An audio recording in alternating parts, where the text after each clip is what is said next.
Libya's Justice Minister says Tripoli is refusing to recognise the arrest warrant for Colonel Gaddafi issued by the International Criminal Court at The Hague.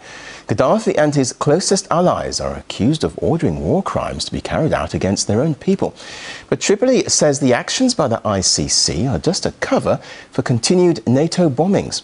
RT's Maria Fonoshina went to see the effects of the airstrikes on the Libyan people. The road from the capital Tripoli to Brega is lined with the aftermath of war. Towns abandoned as the population fled the bombardment. This is what's left of the civilian airport in the city of Roslanouf, home to one of the country's key oil refineries. The last plane took off from this runway just hours before it was hit. While NATO insists on it's only hitting the targets of military value, locals say these telecommunications towers some 15 kilometers west of the town of Brega has been destroyed in a NATO attack. The eyewitnesses are saying they've been 2 airstrikes and they've also accidentally burned 2 cars and killed 2 civilians. Since then, there is no TV in this area, and as we can see, phone line has also been disrupted. There is no water and no electricity. What used to be heaven, this man says, has become hell. What was home now feels unfamiliar. I have 9 children and I sent them all to my relatives abroad. I don't want them to see their motherland in such a condition. From this small port, not far from Brega, Libyan gas used to flow to Europe. We used to produce fuel to send it to them, and now see, they destroy it all. This is terrible and ridiculous at the same time.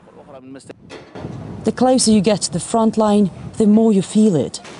You can hear the war, and you can even read it. On NATO's leaflets, it drops just before the bombers arrive.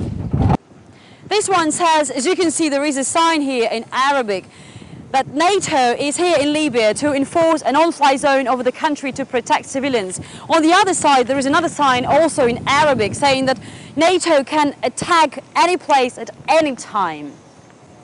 This any time happened 3 times over several hours while we were filming. Brega, Libya's major oil port, is where the frontline lines dividing the country into 2 parts, into 2 sworn sides. It's been a frequent flashpoint between the rebels and Gaddafi's forces. It's a very important point, a strategic location. Getting a firm handle on this town would mean taking control over the country's economy. Oil facilities seem to be a rare target that NATO bombs never land on, while it looks like the civilian population can hardly escape. They were like my family. That day I had just gone to the shop to buy some food. And this happened. 6 of them died. I couldn't believe it.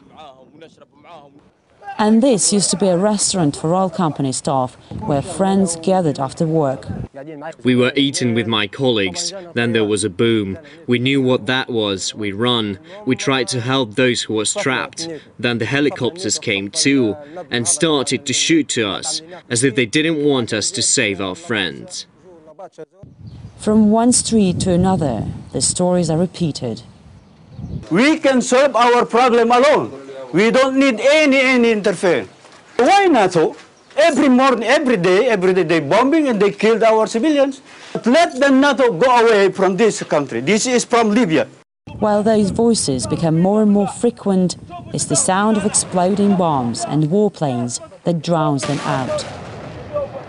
Maria Fonoshina, RT, Tripoli, Brega.